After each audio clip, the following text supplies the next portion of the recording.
Thank you, everybody, for coming. I appreciate it. Thank you, Jesus. Jesus, I owe all I am to you. Thank you for blessing me and keeping me and holding me together all these years. Without you, I am nothing. You have truly been gracious and loving to me. I love you and I will always glorify your name. Now all the glory to God who is able through his mighty power at work within us to accomplish infinitely more than we might ask or think. To my support system, my parents, thank you for putting in football in my hands. Who would have thought? The endless driving up and down the road, long talks, prayers, and love, I keep them closely to my heart. You guys are the best parents in the world. The young man you see here today is because of you. Thank you for the discipline and the structure you instilled in me and reminded me to just be me. I love y'all with everything in me. To my sisters, my father, their moms, thank you guys for always loving me, supporting me, believing in me, and cheering me on, and reminding me of who I am and who I will always be, and the endless criticism. The best siblings a little brother could ask for. To see y'all continue to grow into the strong, beautiful women y'all are makes me happy. I couldn't be more proud of you guys. I love y'all so much. To my village, my extended family, my grandparents, best friends, brothers, thank you for holding me down and being honest and truthful with me, and real. And thank you for the support and love that never goes unnoticed. And thank you for understanding and still being there for me through it all. To my spiritual family, thank you for the prayers and keeping me grounded in the word, and never forgetting and never letting me forget how powerful God is, and that he always has my back and is always standing on the front line with me. Thank you. My clutch fam, huge thanks to Nicole, who's been everything and more, and working hard to be a blessing. Also to the rest of my team, Jenna, Shakima, Joe, and Riley, thank you guys. To the Texans, the McNairs, Nick, Coach Ryans, thank you for taking a chance on me and believing in me. I will forever be grateful for this opportunity. I don't take it for granted at all. I don't take it for granted at all. To all my teammates, coaches, staff of the Texans, this wouldn't be possible without you guys pushing me, loving me to be the best version of myself every single day. I'm glad I get to call y'all brothers, coaches, and of course, co-workers. And I'm so glad that we get to play our brand of ball for more years to come. To the city and fans of Houston, H-Town, thanks for welcoming me and my family for all the love. To every little kid, teenager, boy or girl, young adult, don't be scared to be different. Rise above the expectations of what society wants you to be. With God, everything is possible. You are not what this world wants you to be, but everything God has called you to be. Walk in your purpose and your light, however that may look, and let nothing stop you. You are called, you are chosen, you are ordained, you are godly and holy, and most of all, you are loved. Whatever God has planned for you shall come to pass. Held high always, be bold. Be strong and courageous, do not be afraid or discouraged, for your Lord your God is with you wherever you go. Thank you.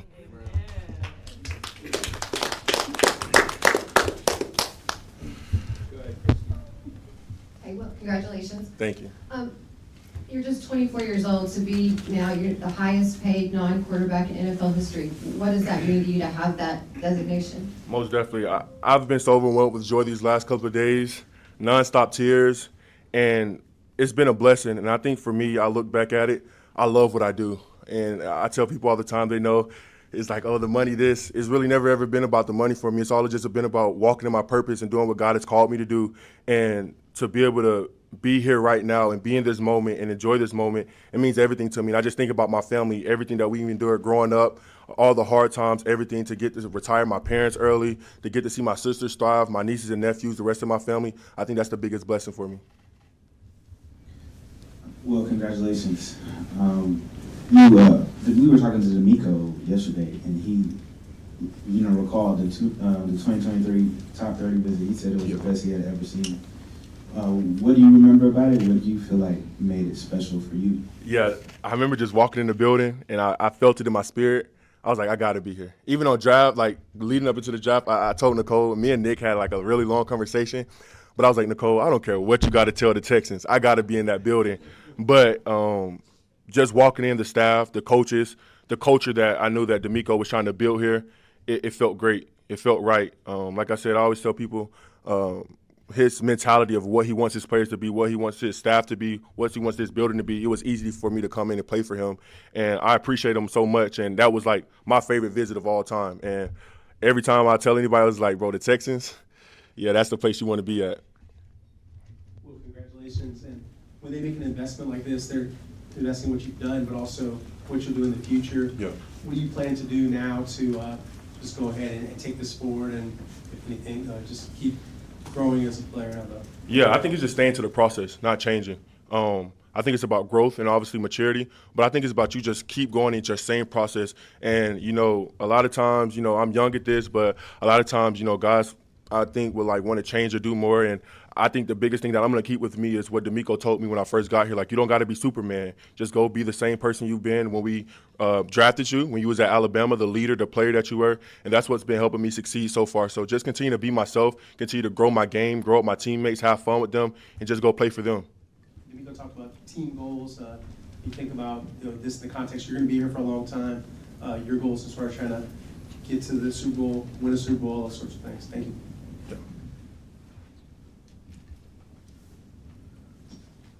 Aaron, can you say a question one more time? Oh, I'm sorry.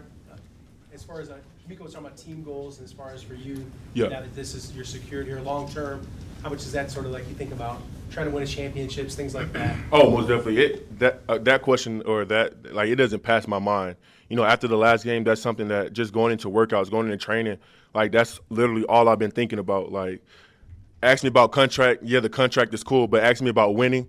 That's more important. And how we get over this hump, how we can get past the second round is really what's been on my mind. And I think we did a really good job with free agency, going to get a lot of great guys. I'm excited about this year. Like I said, I know where this team can go. We have the pieces to do it. We have the coaching staff to do it. And I'm excited to get rolling and see what we do this year.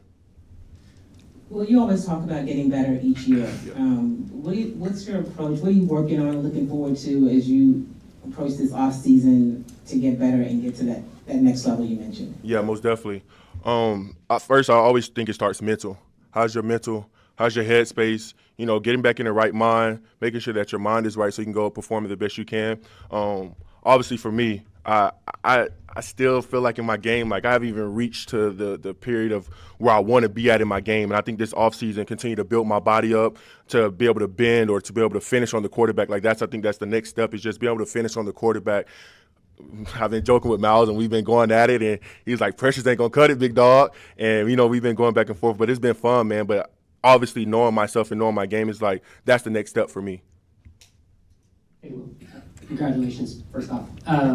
When you got here, it seems like you and D'Amico had quite the bond, and you guys have built a real culture together. What kind of, conversations have you guys had to create that in recent years, and are you proud of the culture that has been created here? Yeah, I'm super proud of the culture that's been built here. And again, big shout out to D'Amico, because D'Amico did a really good job.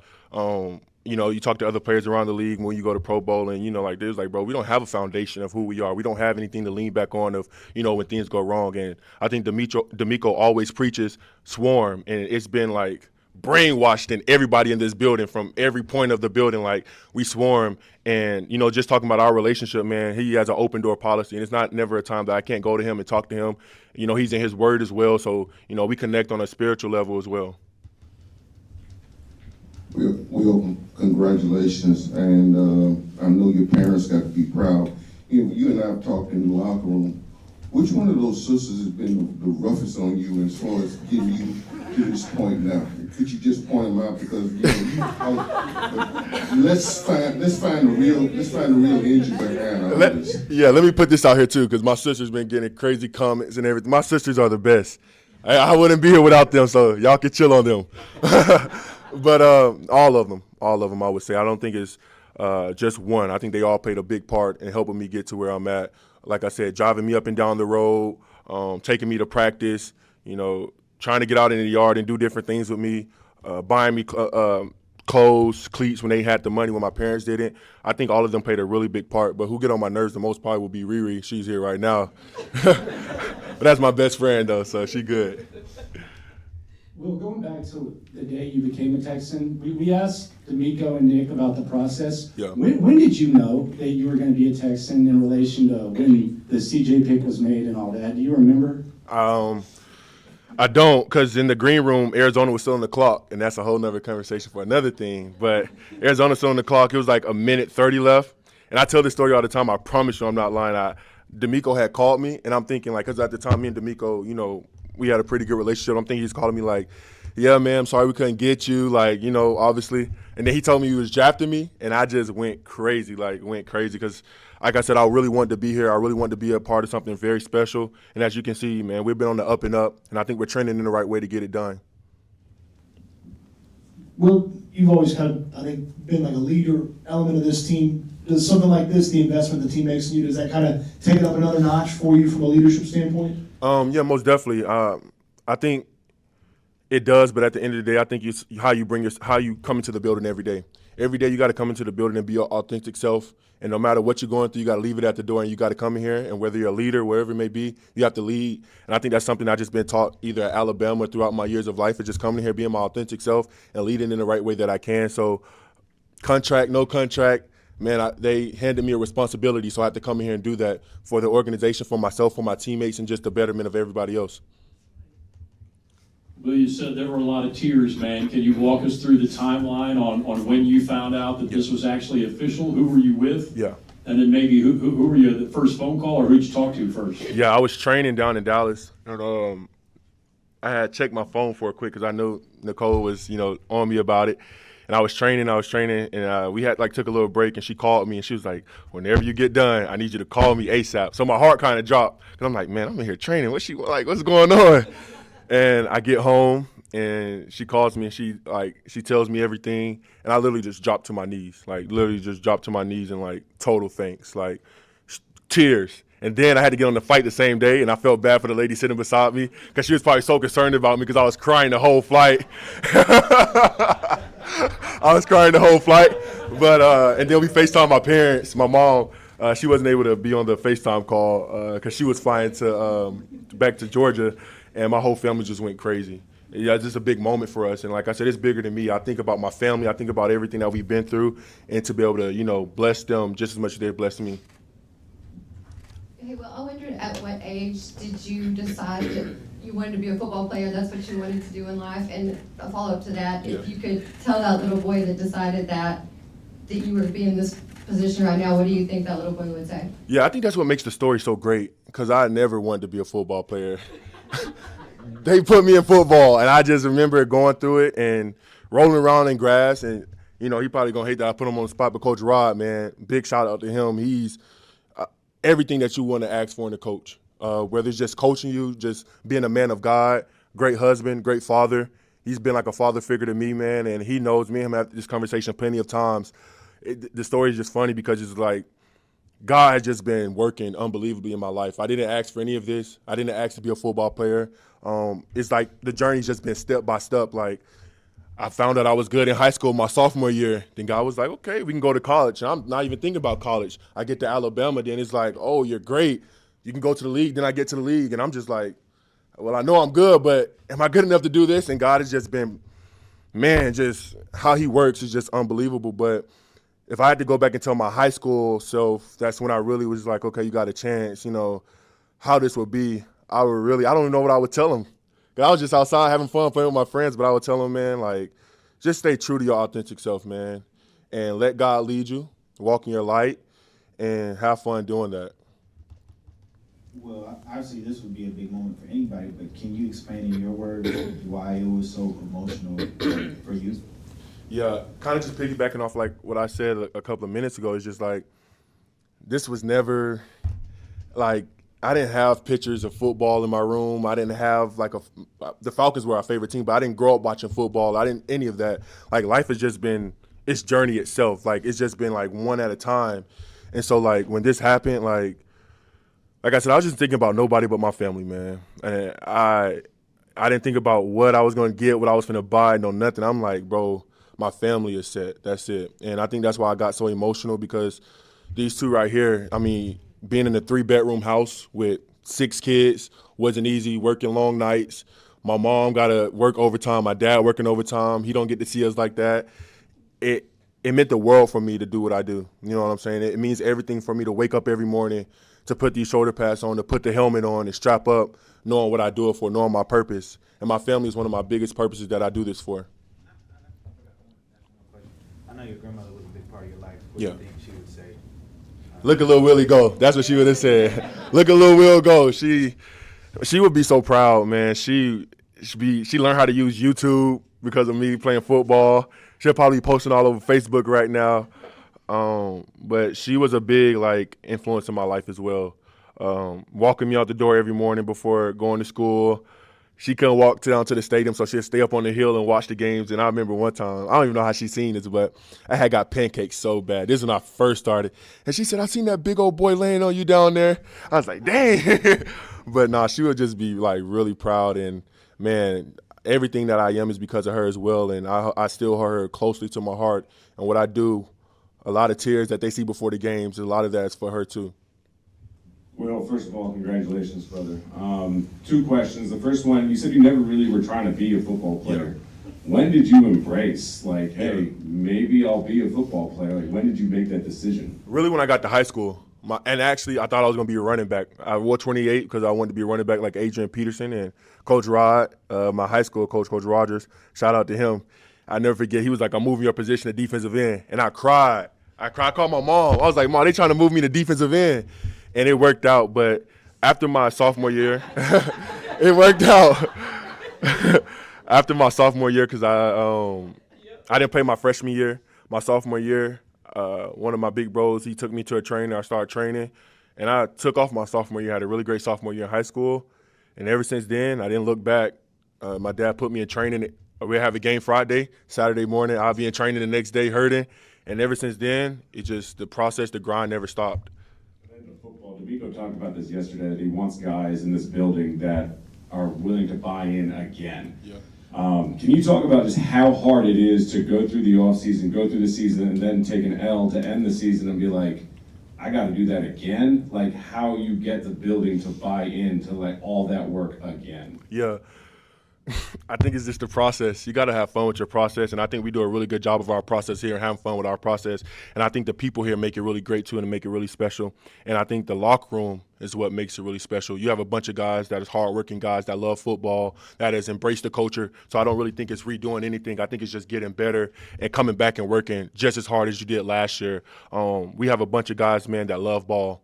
There is no question about that. So when you say like having to do it again, this is what we look forward to. We get paid to do this. It's our jobs. So I think everybody comes in with the right mindset, the right mentality. And I think everybody in that locker room knows, man, we have the guys to get it done. So I don't think it's ever a question of like, man, I got to do this again. It's like, man, we get to do this again. I get to go out with the same group of guys again that we had so much success last year. I know we're going to have even more success this year. Well, congratulations on your deal.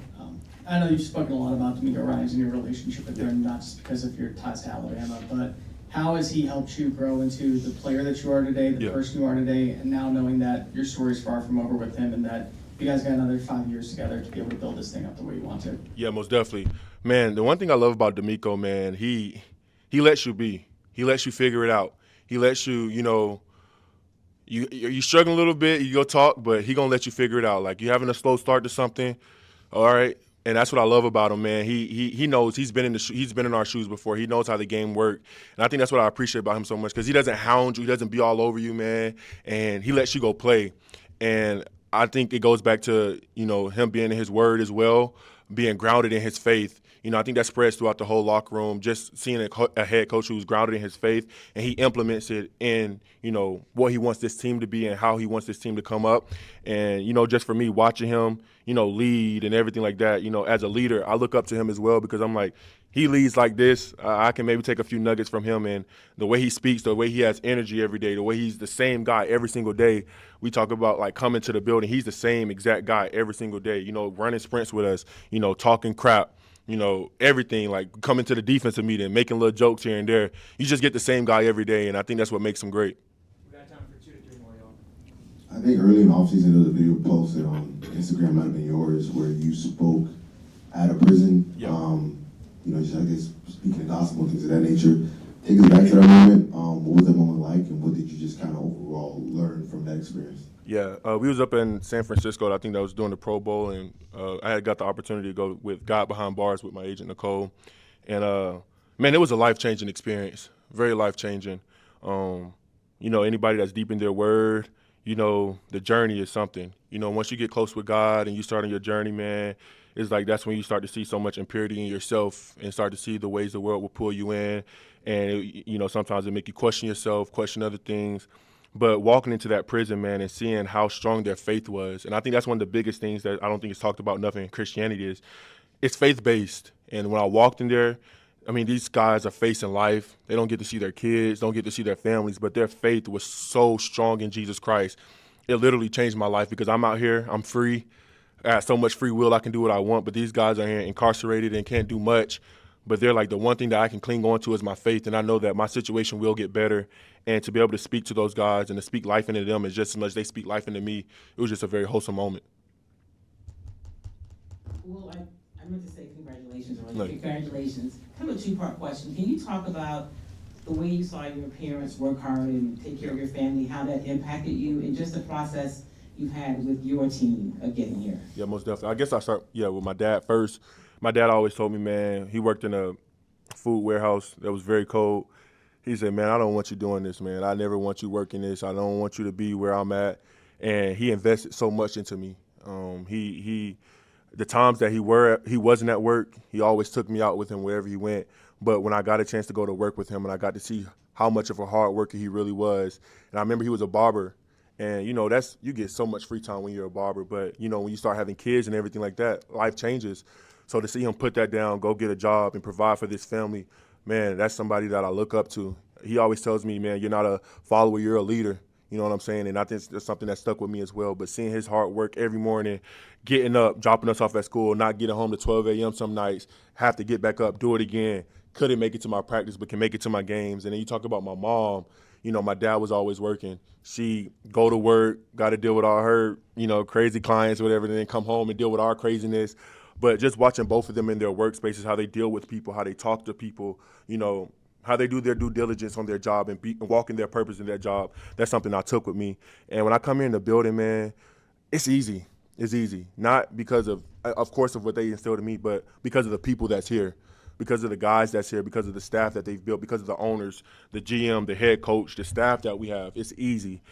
Everybody has the same goal in mind. Everybody wants to win, but everybody just wants to be a better human being. And when you have a group of people like that, great things happen. And I think that's why we've been on the up and up, because we have a great bunch of people in the building that want to see this place succeed, that want to take this place somewhere that it's never been. And I'm just happy that I get to be a part of it.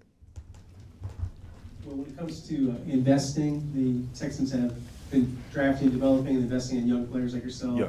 When you see that, like last year, Derek Stingley Jr. and other players like a Jalen Petrie, what does that mean to you, just kind of knowing that, trying to build a foundation and trying to do something? My follow-up is there one splurge thing that you might do now that you got the big contract? Thank you. Yeah, me and Sting was just talking, man, and I was like, man, I'm just trying to follow in the footsteps of greatness like you. You know what I'm saying? And to be able to come in here and see those guys, how hard they work, all that their accomplishments, they've been here, it was an inspiration to me, inspiration to all the young guys, me, CJ, Tank, that whole draft class that they had after them. All those guys are really hard workers, man, and they go out and perform for this organization, and they go out and they make highlights all day long. Like that everybody. So, man, happy to have them here. They're a big inspiration to everybody in that locker room. And I guess the only thing that I guess I'm going to splurge on a little bit is a fishing boat. I'm going to get me a speedboat. That's it, but yeah.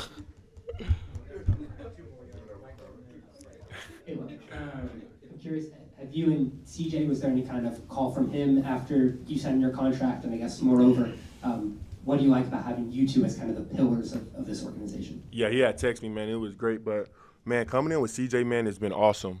It can be kind of hard when you come in by yourself and you got to, kind of figure things out, figure people out. But coming in with CJ was great because we had each other our rookie year and we still got each other now. But to be able to come in with somebody who's also God-fearing as well, but also loves his craft, love to get better, and love to see the guys around him succeed, and also as a leader too, it was great for me because the days I was down, he was picking me up. The days he was down, I was picking him up. And, man, we just toughed it out, and we did it. A lot of Houston athletes have made Houston home, even if they're not always here. What does Houston mean to you? Houston means the absolute world to me. No offense, I love Alabama. But when I found out I was coming to Houston, I was so excited. I was so excited because it kind of reminds me of home. Fast-paced, great food, great weather, great people. But it means everything to me to be back here. And I don't want to leave. I don't, man. It's been fun. I'm excited about it. I can't wait to see where we continue to go and where we continue to grow. And I think it's going to be a really great year.